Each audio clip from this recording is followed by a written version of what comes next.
Olha, hoje sendo 22 de setembro de 2025, dia 15 agora, próximo passado, faz exatamente um ano em que o templo do Engenho Jussara, na propriedade da irmã Cosma, foi violentamente destruído, depredado.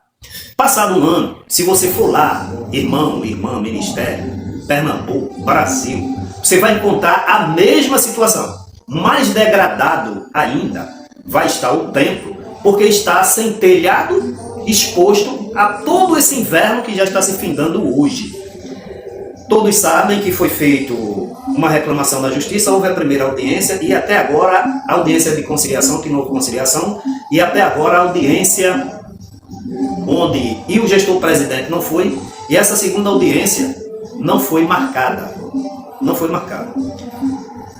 Então, entrando aqui, olha, onde muitas vezes aqui foi pregado o amor, as santas ceias, as escolas dominicais ensinando a palavra de Deus a crianças, irmãos, e o homem simplesmente depreda tudo. Olha, a selvageria foi tão grande, já mostrei ali fora.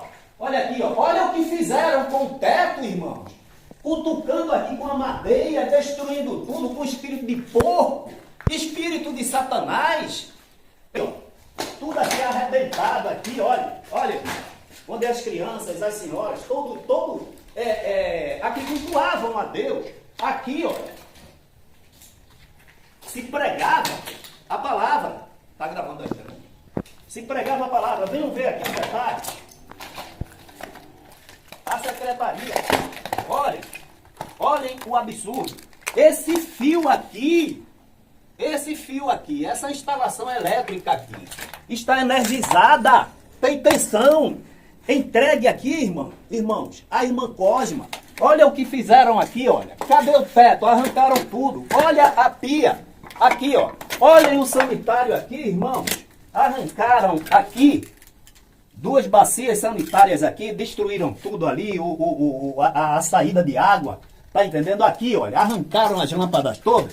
Então, até hoje, a irmã Cosma, de 75 anos, está lá no templo, sem instalações sanitárias, sem instalações hidráulicas, sem instalações elétricas, sem coberta, sem banco, sem nada. A propriedade é predada. Agora, antes de passar aqui para o nosso irmão Anthony, que ele viveu essa situação, ele foi lá comigo, e ele vai discorrer aqui a visão de sobre tudo isso aí. Eu queria dizer o seguinte, como é que essa igreja tem essa gestão que faz essa violência, essa depredação, essa injustiça, e quer mandar missionários que só mandam os filhos, eu não vou cansar de dizer isso aqui, para Carolina do Norte e para Flórida, para Orlando, pregar o evangelho, quando aqui no interior de Pernambuco eles destroem o templo e ninguém se manifesta sobre isso?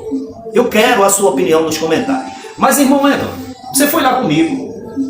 Você viu a situação deplorável em que deixaram o templo. Me diga a sua impressão sobre essa situação. Meu irmão Josué, a impressão que eu tenho hoje é de um terremoto que passou ali naquele telhado. Um vendaval, alguma coisa. O sentimento que eu tenho, meu irmão, é de tristeza.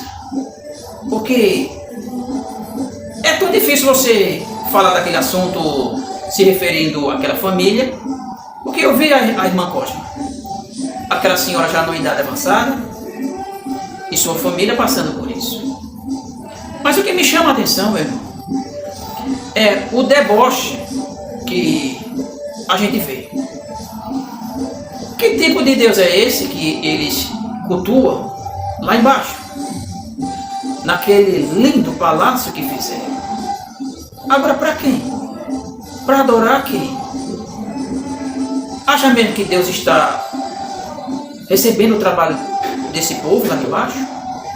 Porque enquanto vocês estão aí embaixo achando que estão ali trabalhando para Deus, lá em cima tem uma família que está chorando, que está sem dormir direito. A família toda está, até hoje, passando por muitos sentimentos ruins devido à invasão que vocês fizeram. É lamentável, meu irmão Josué, ver a família da irmã Cosma passar por aquela situação, enquanto outros ali ficam debochando, como já vieram nas minhas redes sociais, para falar algo desagradável. Meu irmão, eu peço a Deus que trabalhe, intervenha no caso da irmã Cosma, porque aquele povo que fizeram isso, aqueles vândalos, eles de servo de Deus só tem um nome, Josué. É muito triste o que eu vi. Eu entrei ali e vi como ficou o templo, vi que não tinha telhado, banheiro tudo quebrado, os bancos não existiam mais, e elas estão assim até hoje, meu amado. Assim até hoje. Irmão Antônio, você falou do templo bonito que eles fizeram. Sabe por quê, irmão? Sabe por quê, amigos? Eles depredaram, derrubaram, mandaram aí que a gente publicou, o irmão Antônio publicou, outros canais publicaram. Mandaram uma retroescavadeira e um caminhão trucado para deixar só o terreno.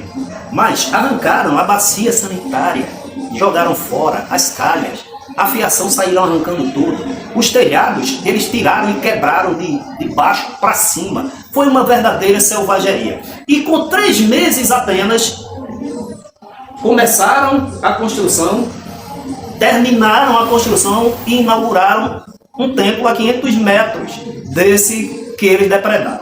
Agora, interessante é que eu fui lá com o irmão Antônio. A gente foi exatamente como registramos lá, mostrando que eles, apesar, né, de toda aquela destruição cá em cima, lá embaixo a 500 metros eles estavam trabalhando. A gente foi simplesmente registrar. E quando chegamos lá, nós fomos recebidos com uma violência sem tamanho. Não queriam nem os trabalhadores, obreiros dessa igreja, não queriam nem que a gente encostasse. Mas a gente foi lá e filmou. Então, eles nos trataram como verdadeiros inimigos e até nos amedrontaram. Filmamos e voltamos. Quando chegamos no meio do caminho, exatamente aos 250 metros, eu falei para o irmão Antônio, eu vou voltar lá. Irmão Antônio, irmão Josué, pelo amor de Deus, o senhor não vai. Estava ele e outro irmão. Eu nem contei isso aqui, agora estou contando. Eu disse, eu vou voltar sim.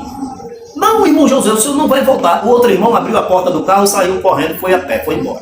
Irmão Antônio disse, aí eu falei para irmão Antônio, eu vou voltar porque não foi para isso que eu vim aqui. Não foi para cometer violência, nem provocação e nem ofender aos irmãos, aos obreiros que estavam trabalhando. Então eu vou lá porque, se necessário for, eu vou pedir desculpas a eles. Quando eu disse isso, irmão Antônio se tranquilizou e disse, irmão José, então eu vou com o senhor.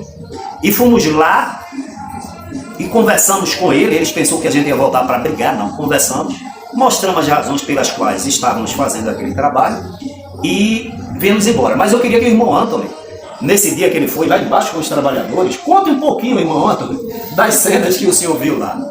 Membros, diáconos e presbíteros, obreiros da Igreja Evangélica Assembleia de Deus, que, segundo ele, estavam recebendo ordens da gestão principal.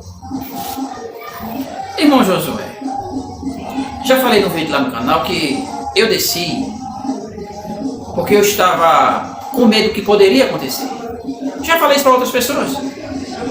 Porque do jeito que minutos antes aconteceu lá aquela desavença deles querendo bater na gente, eu fiquei com medo de o senhor descendo só, acontecer alguma coisa e não ter uma testemunha. Eu não disse para o senhor antes, eu acredito que não, mas eu desci por causa disso, meu amado.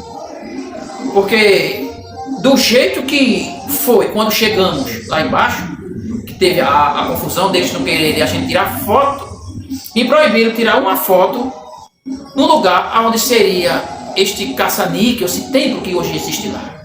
O templo de Zeus, de Dagon, porque o templo do Deus Todo-Poderoso, Pai de Nosso Senhor, ali não é, pessoal. Quando nós descemos, irmão Josué, eu pedia, suplicava a Deus para que não houvesse nenhuma confusão, porque já tinha tido tanta confusão há minutos antes. Mas ali eu estava completamente nervoso. Não demonstrei para o senhor não ficar mais nervoso ainda. Não confessei para o senhor, estou confessando agora. Mas ali eu estava completamente com o nervo na flor da pele. E eu não posso ter esse tipo de sentimento. O senhor sabe por quê. Mas ali o senhor desceu e entrou naquela casa. Aí foi que eu fiquei com mais medo ainda. Porque ali eu tinha quase certeza que o senhor iria ser agredido. Porque Porque aqueles homens, como eu vi minutos antes, quando a gente desceu, esta é a segunda descida que o Senhor desceu do meio da ladeira, mas na primeira vez eu pensei que ali ia sair confusão e grande. E eu fiquei com medo quando o Senhor desceu. E quando o Senhor entrou naquela casa, eu digo, meu Deus, será que ele vai sair vivo? Porque devido à raiva, o ódio que aqueles irmãos estavam, do pessoal lá de cima e de nós, era muito grande, meus irmãos. Eu me recordo que quando a gente desceu pela primeira vez, teve um que disse, lá vem até deficiente trouxeram, que sou eu. Eu vi, irmão Jesus. Aí o Senhor entrou na casa e ali eu fiquei só pedindo a Deus que tivesse misericórdia, que acalmasse aqueles irmãos. Mas com alguns minutos o Senhor sai dali sem ser agredido. E ali eu vi que Deus estava com a mão sobre o Senhor. E sobre aquela causa, né? A gente sabe disso que Deus, ele apazigua as guerras, né? As desavenças. Mas, irmão Josué, eu acredito que Deus pode trabalhar na vida daqueles irmãos bravos e eles aceitarem Cristo como seu Salvador. Porque se eles são mesmo servos de Deus, meu irmão, então aqui no bairro que eu tenho, então aqui no bairro que eu moro, não tem nenhum para evangelizar mais. Porque aqueles homens são piores do que o que tem aqui no bairro. Pois é, irmão. Então, irmãos, trouxemos, mas essa atualização de Jejussara está lá, do mesmo jeito. Enquanto suas ofertas, seus dízimos, seus recursos, suas doações estão fazendo com que essa gestão mande lá para Carolina do Norte, para Flórida, para Orlando. E aqui no interior de Pernambuco, a sua irmã Cosma está lá, de 75 anos, sem ter onde cultuar a Deus. Que Deus em Cristo a todos abençoe. Amém.